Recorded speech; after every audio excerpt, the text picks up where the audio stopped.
All right, good morning and welcome to our webinar on automating cross-sell and customer experience for banks and credit unions. If there are any questions throughout the presentation today, feel free to toss those into the chat. We'll also have a little bit of time at the end for those questions as well. So let's start by covering what are we going to talk about today. First of all, we'll do some quick introductions so you know who we are and what we're all about. Then we'll talk about the challenges that FinServ is facing right now and how automated cross-sell is important to overcoming some of those challenges. We'll also talk about overcoming those challenges from the digital transformation standpoint and the ability to automate with less reliance on the IT department. And we'll answer some FAQs about that approach. From there, we will show some real-world examples of what that automation can look like. So we are Technology Advisors. We're a digital transformation company out of Chicago. We do everything from helping companies with CRM to implementing no-code automations and predictive analytics. We are a proud member of the Illinois Bankers Association, as well as the Community Bankers Association of Illinois. We've also become expert integrators over the years. When a customer is doing a digital transformation project, integrating applications and data is a huge part of that digital transformation. So we have our own proprietary iPaaS, and that stands for Integration Platform as a Service. That simply means that it can connect anything to anything as long as it has an API. And so with the diversity of the products that we're connecting for our customers, that just made sense for us to be able to really bring in all different types of applications for them. We're also experts at software customization. So when a customer purchases a solution, a lot of times it will have 99% of what they need, but there might be a special field or function or dashboard that they want to have that's very specific to how they do business, and we're able to implement that for them. And then also our approach and our mentality as a company is we listen, we personalize, we stay with you. And part of that staying with you aspect is providing internal support and customer success teams to make sure that our customers have long-term success with what they're implementing. So my name is Deneen. I am the marketing and content director here, and it's my job to stay on top of the trends across industries that our clients work in so that we can best serve them and make sure that we are meeting the needs that they might have. Megan is our director of project management. She is a genius at business automation, and she is going to be showing us that real world example of automation later in this presentation. So we're lucky to have her. And then Sam, our founder and CEO, is also on the line, available to answer questions and lend his expertise where needed. So let's start by talking about the state of FinServ right now. What are some of the challenges facing this industry? Now, unfortunately, it's not just FinServ that's facing this challenge, but many industries are looking to have pandemic resilience. The continuation of the pandemic is forcing digital growth, which in some ways is great. It's forcing companies across industries to rethink how they do things and modernize. Customers are demanding it, customers want it. But the issue is that it's happening so quickly that a lot of financial institutions are not really able to keep up easily. In addition to that, it is exposing some operational weaknesses that are having to be addressed in the process. So the good news is the government stimulus programs and the reserves that banks and credit unions built up over the early days of the pandemic allowed them to have a relatively strong recovery so far. However, even with that in place, the top 100 US banks still released $24 billion in loan loss reserves at the beginning of last year. So recovery is expected to continue to be strong, but it might be a little bit uneven across regions. Another challenge that banks and credit unions are facing right now is meeting this moment of ESG and financial inclusion. There's several demographics that have been identified as unbanked or underbanked, and these institutions are having to think about how they can bring them into the conversation. 1 in 5 people of color is unbanked or underbanked, and the most underserved are trans women of color. And coupled with that, you have this demand from consumers to have environmental, social, and governance from the institutions that they work with. They want to know exactly how these institutions are meeting the moment with these challenges that are really global challenges. And it's affecting the day-to-day. It's something that they're staying on top of. The stat over here shows us that. Research shows 54% of Gen Z and millennial consumers would switch their primary bank if they were not meeting these ESG factors. Again, this is a challenge not only for FinServ, but really across all industries right now, is this new definition of the workplace. Last year, Deloitte did a banking and capital markets survey, and nearly 70% of respondents in that survey said, yep, we fully expect to pivot to hybrid work. And so with that expectation, there's a new thought process that has to happen around how people are working.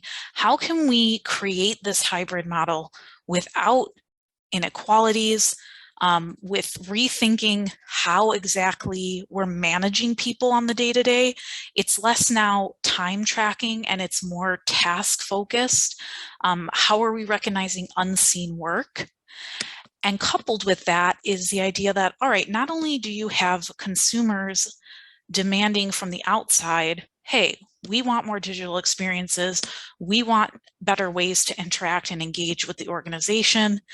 But on the inside, you have internal team members that say, hey, I'm working hybrid now, I have these remote demands, I need more digital tools to do my job well. And so there's a rework of the actual infrastructure of the talent pool where these institutions are having to attract new talent. And that talent, a lot of it falls within the tech sector.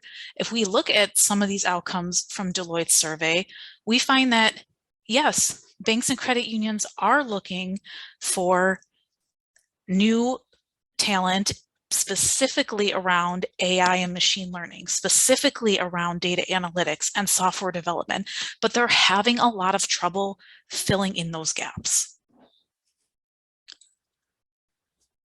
Then, of course, you have the explosive nature of the digital assets marketplace. You've got your cryptocurrencies, your NFTs, your decentralized finance.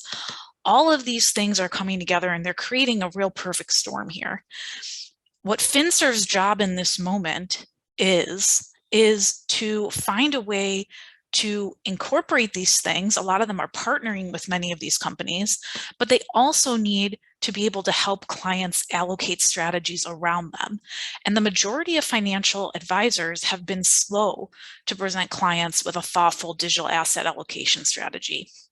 And that's further complicated by the fact that these digital assets are not really considered securities, and they're not able to be custodied by traditional broker dealers.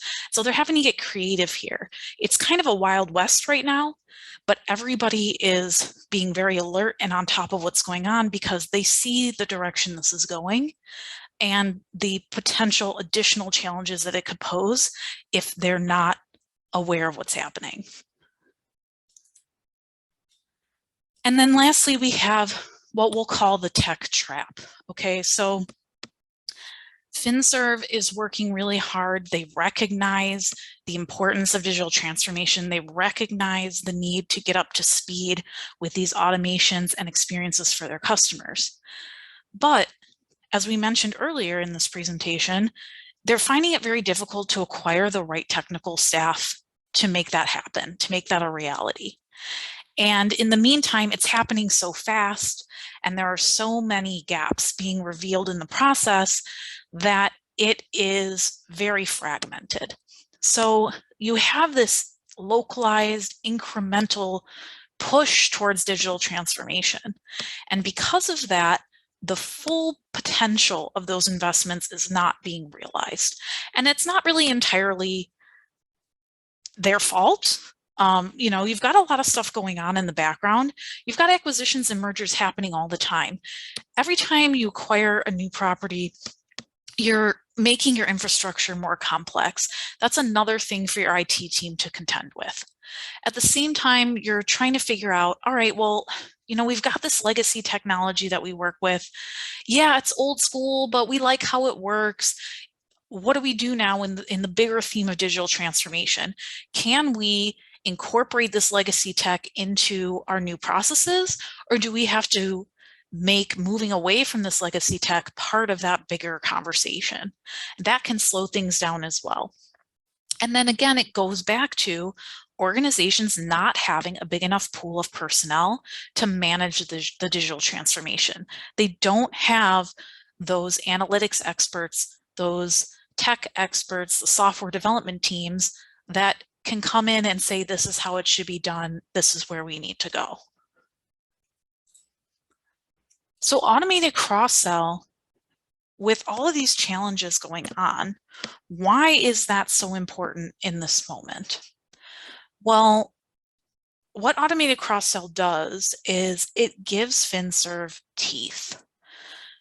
We all know cross-selling facilitates growth and retention, and that can lower operating costs. So if you have a 5% increase in customer retention, you're going to produce more than a 25% increase in profit, and that is more sustainable over time with a return customer than with acquiring a new customer, right? But what cross-sell also does is it gives a foundation for creating opportunity in new revenue areas, which is a major thing that banks and credit unions have to do in this moment.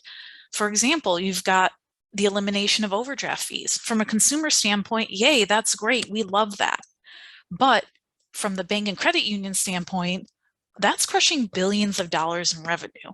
And so how are we going to make up for that revenue loss in other areas? We have to be smart and creative about how we go about that. And the beauty of automating the cross-sell, not only because it informs smarter decision-making towards which of those products and services are going to be effective to sell to certain demographics, but it also on the internal side really makes it more enticing to team members. So we're going to use my pretend example here of Linda, our mortgage loan officer. Okay, Linda's badass. She's been doing mortgage loans for 20 years. She is into this process inside and out. She knows what's going on. So Linda's out here slinging mortgage loans like nobody's business. What benefit does Linda see from proposing a checking account or a HELOC with those mortgage loans when she really has no idea whether or not those individuals are going to be interested? In her mind, she's thinking, well, I can either do what I know is going to be effective and originate more mortgages, or I can waste my time trying to take these people down this route that I don't think is going to be fruitful. When you give Linda that data, though, when you put that in front of her, when you automate the process for her to show her, hey, Linda, based on these factors, this person that you're working with right now is very likely to need a HELOC. And here's the paperwork and here's the process that you can go through to initiate that. And it's all automated for you.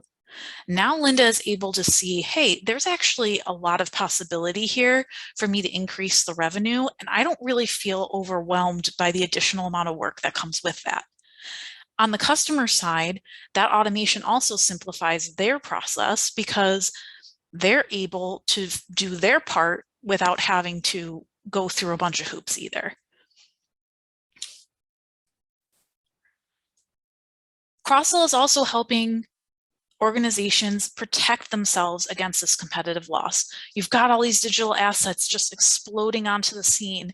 You've got all these ESG standards that are making banks more competitive with each other. We have this, we don't have this. We're doing this for the environment. We need to be doing that for the environment. More than half of Americans are using more than one financial institution. I'm one of them. I use 3. 21% are using more than 3. Why are we doing this? We're doing it because it's more flexible, it's more convenient. There's more diversity of products. If an organization can provide that diversity internally, they are preventing those consumers from having to look somewhere else. And that is power. And then optimized cross-sell is improving customer experience, which is another aspect of solidifying growth. In 2021, Forrester did a study and they found retail banks that are regularly practicing CX optimization are growing 3.2 times faster than competitors. But what's crazy about that is that those retail banks were only acting on 59% of the data they collected to improve CX. So imagine if they're able to grow 3.2 times faster acting on 59% of the data, how much faster could they actually be growing if they were acting on 100% of that data? 5 times faster? 10 times faster? That is the ultimate question.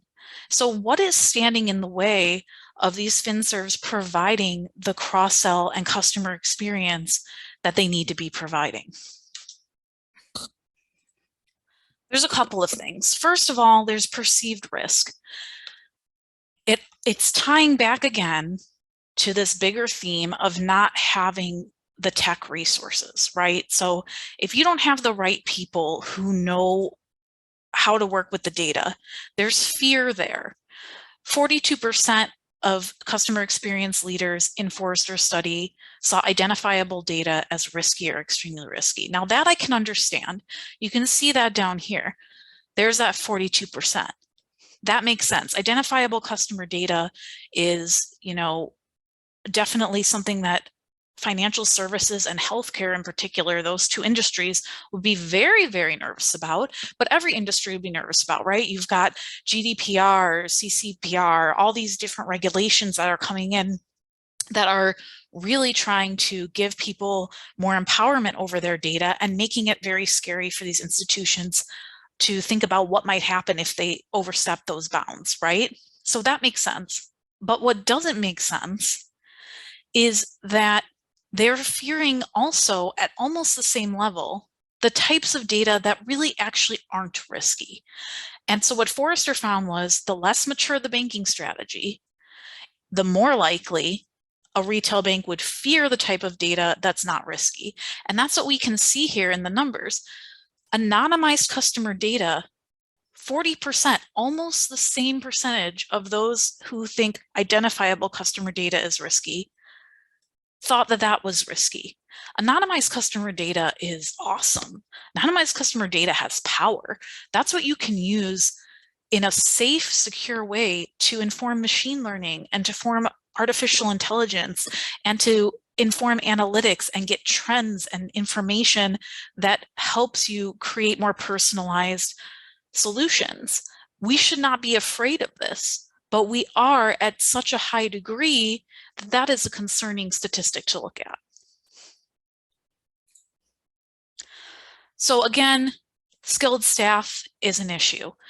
73% of FinServ execs cite a lack of skills or insufficient training as their biggest challenge to moving forward with their digital initiatives. And when you don't have that tech team, you're also missing the right culture.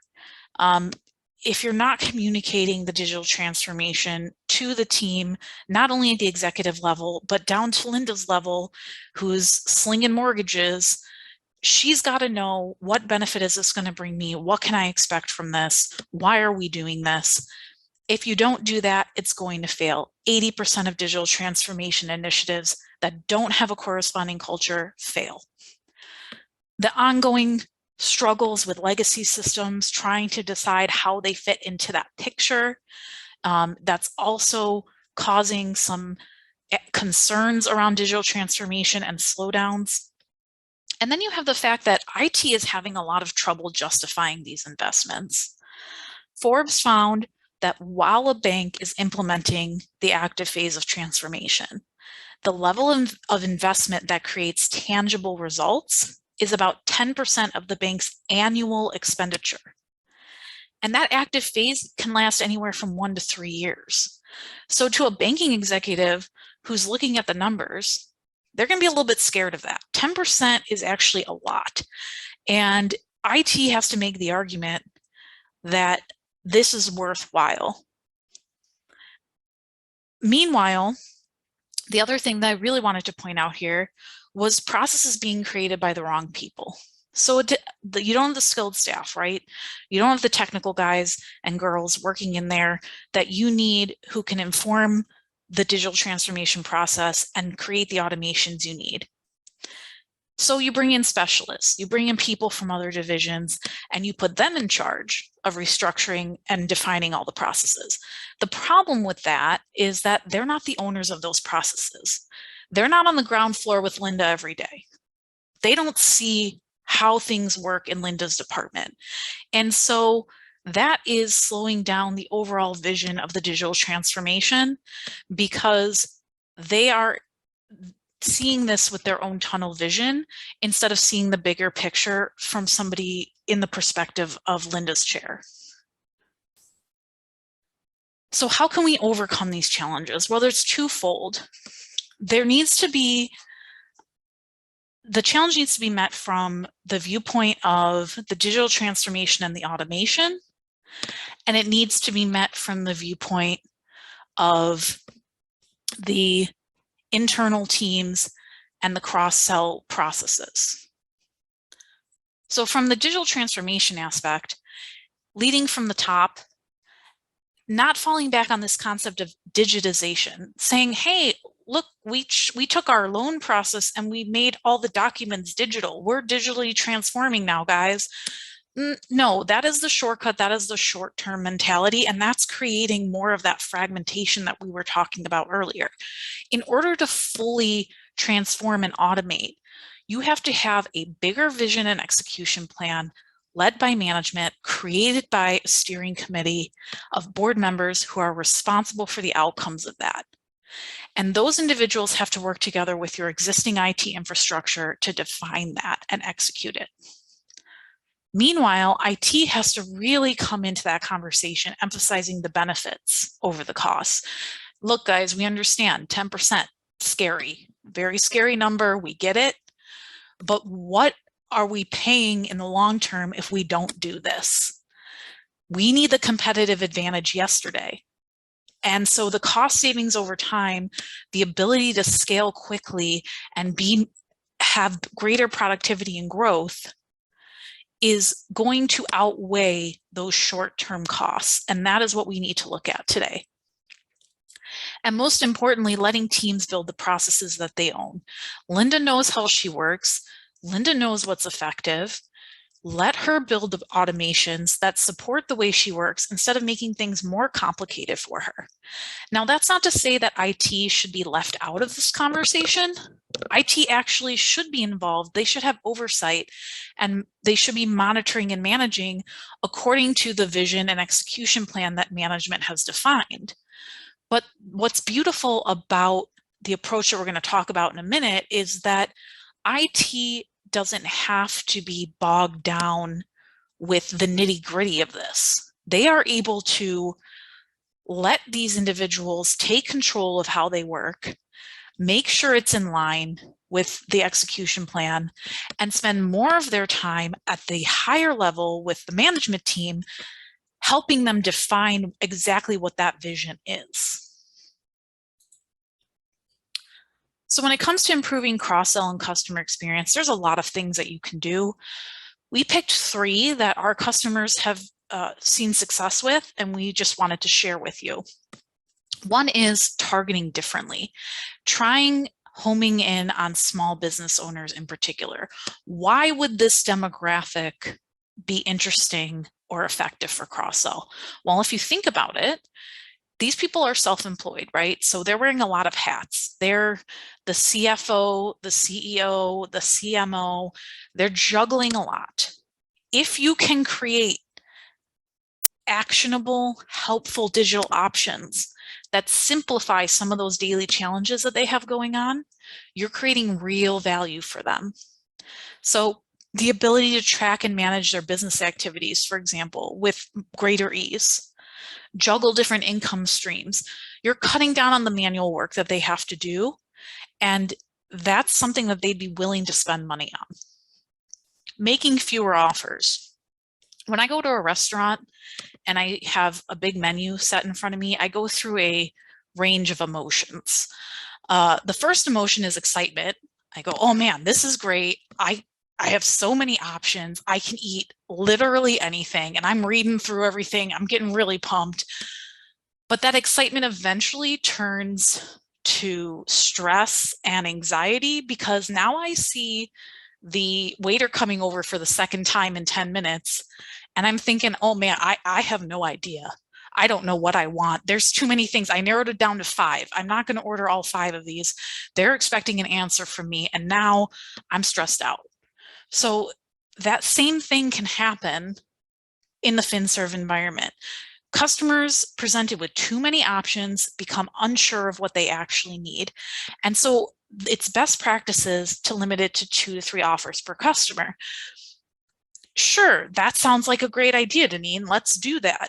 But part of making that effective is knowing which 2 to 3 options you're offering that are actually going to be helpful for your consumer. And that's where this third one comes in, predicting with machine learning. We have customers that are using machine learning to inform their cross-sell and retention models. So what that machine learning is doing is it's looking at, all right, here's all of our customer base, and then here's the customers who bought an additional product or upgraded to something else. What patterns do we see in those individuals who upgraded? And how can we start to learn from that and apply it to this larger demographic of customers? So at the end of the day, the whole goal is, look, we don't have the IT resources we need. It needs to be happening faster than it's happening. We need to be creating these digital experiences that are worthwhile for our customers, that they feel brings them value. But if we don't have the IT team to do it, how are we supposed to get it done? Well, that's why automating with less IT reliance is going to be helpful. And so how you go about doing that is where no code comes into the conversation. Now, if you've never heard of no code, it's exactly what it sounds like. It's a platform that allows teams to create business logic and create automations, build mobile apps, for example, and user experiences and interfaces without having to have technical expertise. So people like Linda can come in here and use drag and drop features to create workflows and automations that relate to how she does business. And it automates that for her. And then what it does as well is it sucks in all the data from your other solutions, right? Your Fiserv, your CRM, whatever other existing solutions you have to inform those automations. And the tool that we mostly like using for this is Creatio. They've got all the analyst recommendations from Gartner and Forrester and Nucleus for no code specifically for automation, because their whole spiel is, look, we don't want to overcomplicate this. It's already pretty complicated. You should be able to take this one platform and use it to automate all your industry workflows without having to code anything. And that's working for them in over 100 countries around the world. So here's just some ways that our customers are using no code, particularly with Creatio. One of our customers has focused in on recommendations and referrals between departments. So they're capturing details and sending referrals off and routing them automatically based on department needs. Now, They're also doing some manual routing, which doesn't have to be a bad thing. You can create this hybrid model. The reason they're bringing manual into the conversation is because there are some referrals that they feel need human eyes on it before they can make a decision, yay or nay, that it needs to be routed.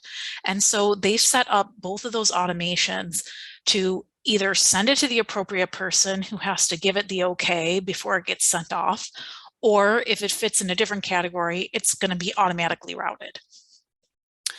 That's giving them a lot of visibility and management of those referral sources and making sure that everything's happening in time as it should be. We've got another customer. We come back to this AI conversation who's automating their offers and referrals for products and services.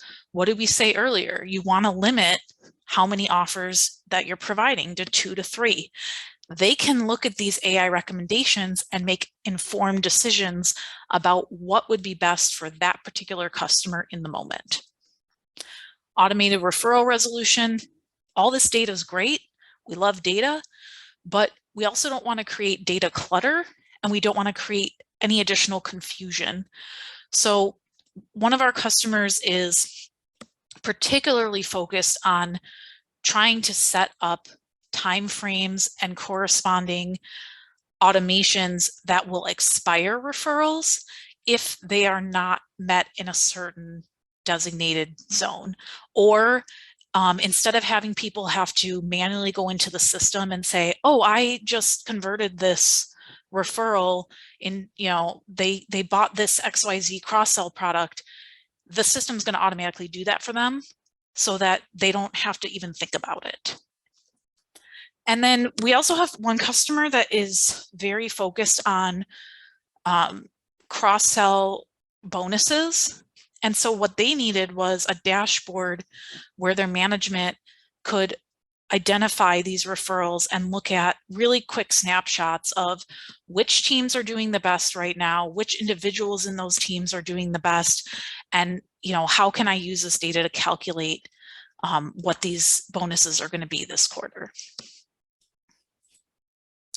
Why are these companies finding success with this model? Well, a couple of reasons. One, as I mentioned, the automations are blessed by IT.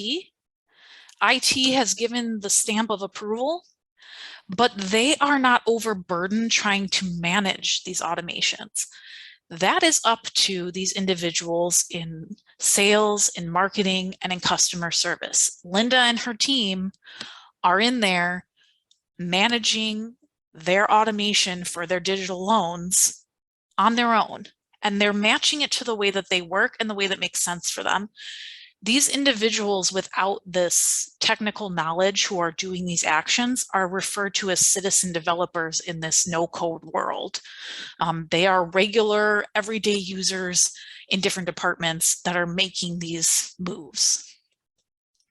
Digital transformation is therefore easier to access across branches because they can duplicate models that work. So when you get that challenge of, hey, we got so many acquisitions and mergers going on, they're coming in with their own systems and their own processes, you want to align everybody to a standardized approach of how to do something. If Linda and her team are finding, hey, we are killing it with this cross-sell model between loans and HELOCs over here, and we just acquired company ABC, you can duplicate that model in company ABC. You can grab whatever data company ABC is using in their systems and bring it into the no-code solution to further inform and educate that model. And now everyone's working from the same properties. Everyone has a standardized approach to how they're doing something. At the end of the day, that's providing value to their customers. These product suggestions are timely, they're personalized, they don't feel aggressive, and customers are like, hey, I feel empowered, I feel good. I'm going to come and take action on this cross-sell opportunity you've presented to me when I feel ready, but I'm armed with the knowledge at the right time in my life, and I appreciate that. So I'm going to hand the floor over to Megan shortly to show us how exactly this might look in a real-world situation. But before I do, I just want to answer some FAQs that we often get about getting started with no code, what that's all about, and what it entails. So how many people do I need to implement and manage this? Well, what's great about it is that choice is yours. You can do one, you could do 1,000.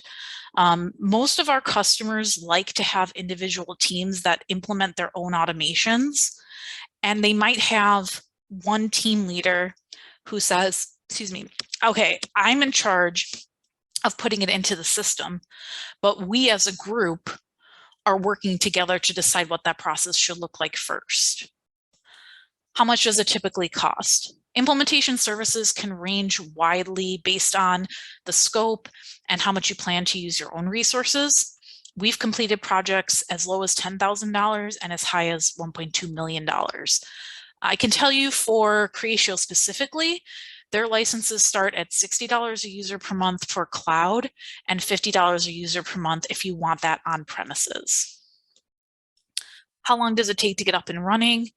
It can be up and running in a month. Again, part of that will be determined by, hey, what other processes and are we doing integrations here? Are we bringing in other data? What is the bigger scope of our digital transformation project? But in general, pretty much 1 month, you're good to go.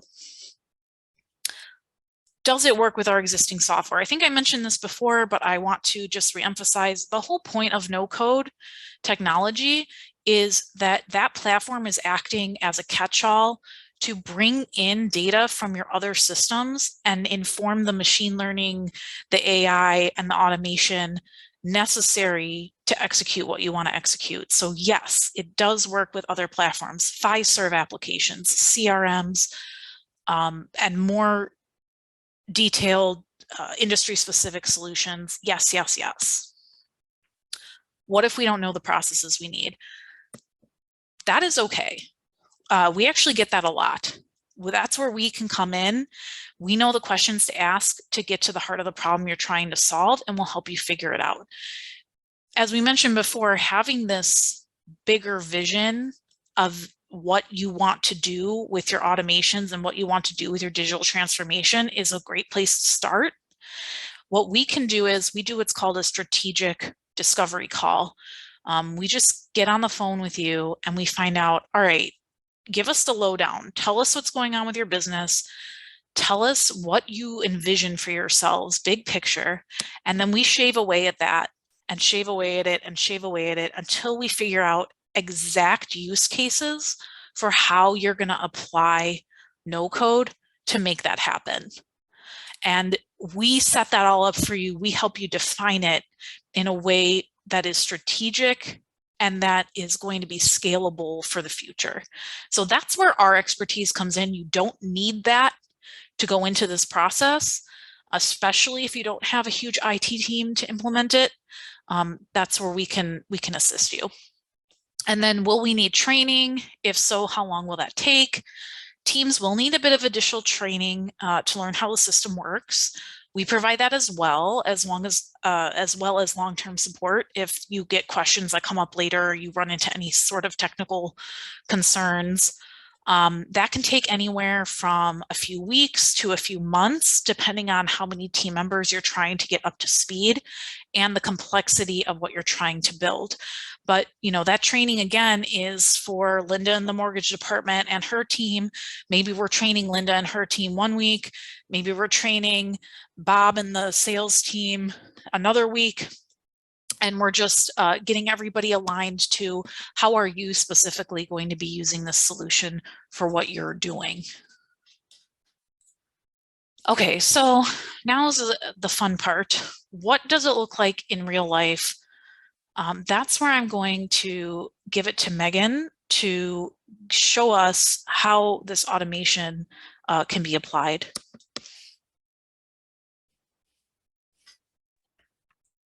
All right, great. Thanks, Deneen. So what I'm going to do today is walk you through just a couple of the things that you could do with Creatio to align with a lot of what Deneen has been talking about in this webinar today. So right now what you're seeing on my screen is the Creatio homepage. We're going to circle back to this later in the demo, even though this is typically where a user would start their day, but I want to give you a little bit of background first for anyone who might be new to CRM or similar systems. So I'm actually going to go into the contact section, which is where we'd find all of the people that we're tracking in our database.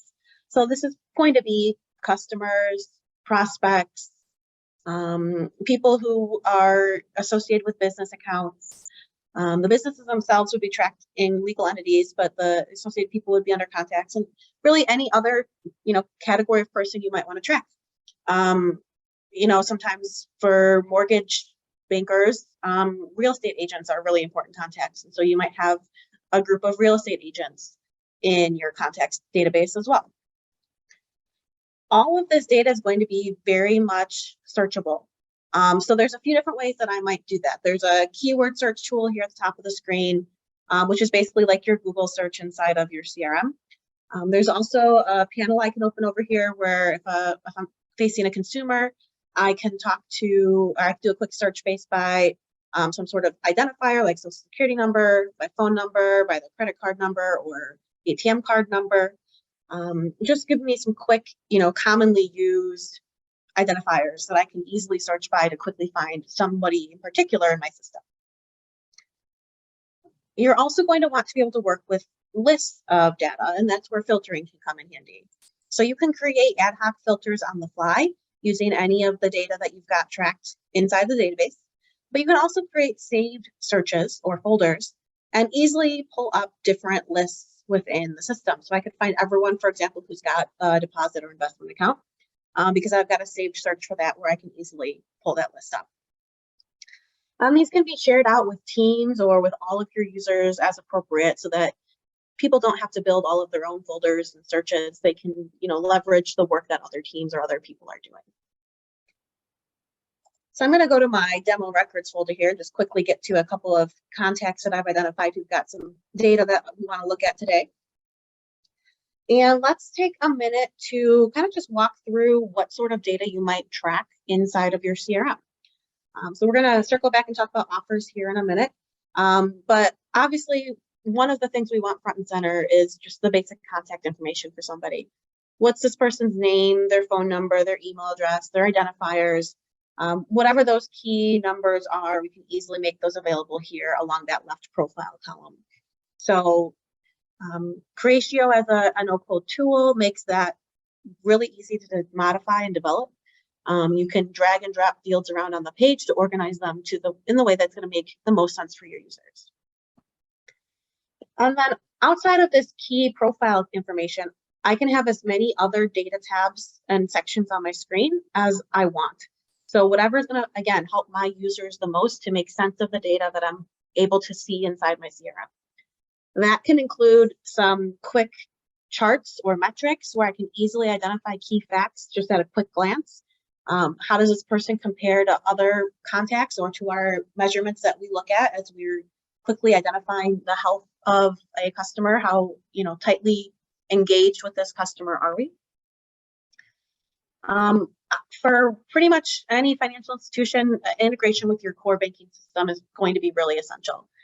So we're typically going to be connecting to that core system to pull data into Creatio about the financial accounts that a customer has with you and any associated data that you want from those accounts, like balance, maybe transaction history, categorizations, any associated data that you might want. And so we can highlight that information right here on the page, and we can always click through to see more details if I want to see additional information about a particular account. We're also going to want to track those referrals that Deneen has been talking about for cross-sell purposes. Creatio calls that leads by default, but we could always rename it to referrals if that particular vocabulary makes a little bit more sense for your business. And so on and so forth. We can keep scrolling down here. We can go through additional tabs, all of the other information that we'd want to track and pull in from any other data source or that we want to track directly inside of CRM. We're also going to be able to see a timeline of our engagements with this person. So when were these accounts open? What activity have they had on them? When was the last time someone called or got a call from this particular customer? When was the last time they came into one of our branches? Have they engaged with any of our digital resources? Have they been on our website? Have they been in online banking? Again, any of that data that you might have in other systems, we can pull in, or we can add additional tracking for things like websites and digital activity directly from Creatio.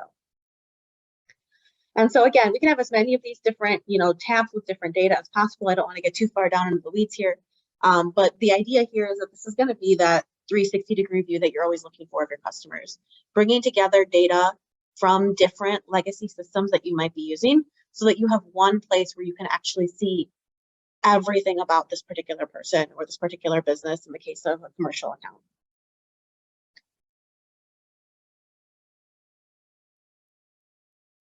So let's go ahead and start talking through a little bit more around that cross-selling example that we've been really focusing on today. So we see this come in a couple of different flavors typically. One is a user identifies a cross-selling potential. So Madison walks into one of my branches, she's talking to the teller as she's completing her transaction. She mentions that, they're probably going to be looking to sell their house and going to be looking to buy a new house and will be needing a new mortgage. Well, that's really valuable information for the mortgage team. That's a referral right there, cross-sell potential to have Madison get her mortgage through my bank instead of wherever else she might find online or through word of mouth, talking to people about where a good mortgage company might be. Or, maybe Madison's calling to the call center, same story, mentioned something. We want to do that. We want to capture that information and make sure that we follow up with Madison at the right time, because maybe she's talking right now, maybe she's talking in 6 months. But we don't want to lose that valuable information that now or in the future, Madison's going to be looking for a new mortgage. In that situation, the user can quickly enter a new referral for this particular person. And as Janine has mentioned a little bit, what this process looks like is very much up to your business and your teams to define what makes sense for our business. I've got a pretty simple form here where I'm just going to fill out a couple of key fields over here on the side of the screen. So at a high level, what sort of product category or service is Madison looking for? She's interested in a mortgage, so we'll go ahead and select that. Then I'm going to get a little bit more specific options. We offer a few different types of loans. Which type of loan is she looking for? This list here is very much specified based off of what I pick in that first category. So this is making it really quick and easy for the user. They're not overwhelmed with lots of options that don't apply. They're only seeing the relevant data here so that they can quickly and easily get this information captured. Janine talked a little bit about routing as well. There's a lot of flexibility available here to route referrals to the right person in the way that makes most sense for you. Sometimes that might be doing it, based on what product this is to a group of people and assigning them round robin style. So each person gets the same number of leads. It might be based off of who's got the most right now. So maybe people are also self-generating leads. We want to help out the people who are a little bit less busy and not overwhelm those who are too busy. It might be based on existing relationships. Maybe Madison has previously worked with one of our mortgage officers. And so we want to make sure that she goes back to that same mortgage officer this time because they've got that relationship built already. Or it might be based off of what branch they're in. Maybe this branch works with a specific mortgage officer. Let's route Madison to that person. So whatever that need might be, this could be 100% automated. It could be 100% I choose where this is going, or some blend of the two, which is probably the most common. I can choose to send this to a particular department or to a particular person, or let the system do that for me. So that I don't lose this, I'm going to go ahead and just assign this to myself really quickly and save that. Now, again, how much data you want to capture here, that's up to you and your team to define. Maybe you want a notes field, put some notes in around what that timeline might look like, or any other information that I captured in my conversation with Madison. Typically what we're seeing is people want that to be quick and easy. So it's a pretty minimal, basic form, because we know that the teller has a limited amount of time to put that information in, because there's someone else waiting in line to be the next customer talking to that teller. So we want this to be a quick and easy process because we want to encourage our users to go ahead and make that referral, both by making it easy, as well as by, as Denny mentioned, following up with maybe some related compensation. So bonuses related on, related to the number of referrals you've made or the number of referrals that turn into sales, whatever logic you might want to put in around that. Besides this scenario where a user has created the referral themselves, you also have the option to have system generated referrals. And so you can see here at the top of my screen, I've got this next best offers section where the system is prompting me to say that Madison is a really good fit for our travel rewards credit card. And something else apparently too, because I'm seeing two here. So I can click on that and I can see that really she's a great fit, 100% fit for the travel rewards credit card, and a pretty good fit for our premium checking product as well. I think currently she has a basic checking account, and so we want to look at upgrading her to premium checking. These next best offer recommendations can be generated in various ways. So again, here you could be completely automated. This could be machine learning generated, where the system is learning from your data and automatically generating these offers based off of customer profiles. We see when people look like XYZ, that they're a good fit for this particular product. Let's go ahead and make that offer.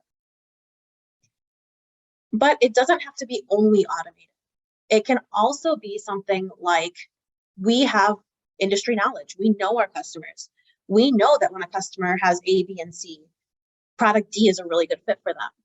So we can generate a list in Creatio using our filters of customers who have A, B, and C and set it up to give them an offer for product D.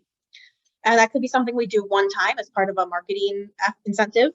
It could be something we do automatically every month or every week. We look for customers, we do that profile and add that offer.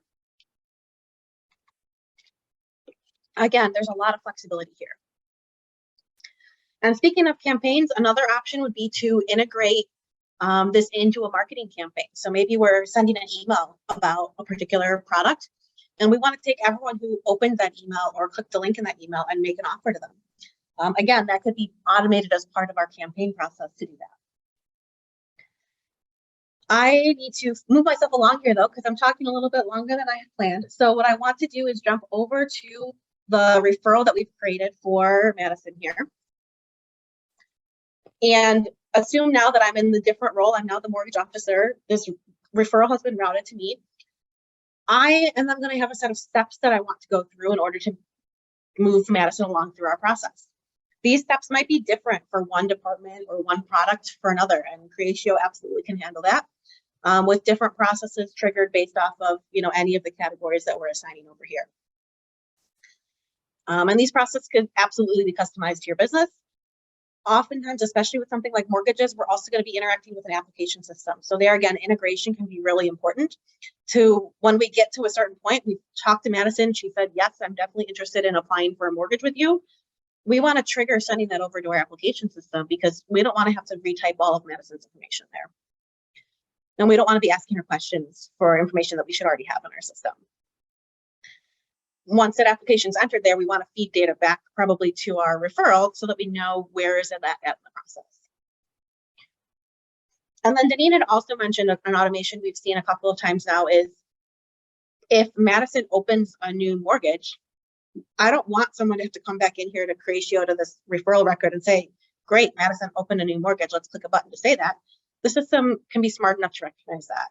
So that's also something that we have frequently automated for our customers is if I go ahead and, created a new mortgage on Madison's contact, that obviously is not something a user would typically do. That's going to feed in again from some sort of core system or application system. But when that does feed in, let's automatically close out this particular referral as we've made that sale. We've sold that product. That data can then feed into all of your reports and dashboards. So if I go back to my homepage now to kind of close out the loop here, this is where I'm going to have my high level KPIs. What are those stats that I want everyone looking at on a regular basis every day when they log in? These are the things I want to, have you have visibility of. How are we measuring against our goals? There are some examples here on the page, but obviously, again, there's a lot of flexibility here to really define what those are. You can drill into any of these dashboards. If I want to look at these, personal retail leads, I can click in here, and I'm not sure why my mouse is not doing what I expected it to do here. I should be able to click in and say that I want to drill in further to that. I'll show you that on another page and see if it works better there, where I can then look at more details here. This is what I was expecting it to do. Not sure why that didn't quite happen. I can look at the actual data itself, or I can drill in and break that data out by some other category, like what department are these leads assigned to. So you can have as many different dashboards and reports as you need to really dig into your data and make sure that you're getting that value as well. Not only are you more easily tracking your referrals and making sure things don't get lost in the shuffle, but also you can then start to analyze that data and look for patterns and trends, both yourself as a human being doing that, as well as using the machine learning capabilities to do that automatically. And I think I'm going to stop there because I want to leave a couple of minutes for Deneen to wrap up and answer any questions that might be coming in.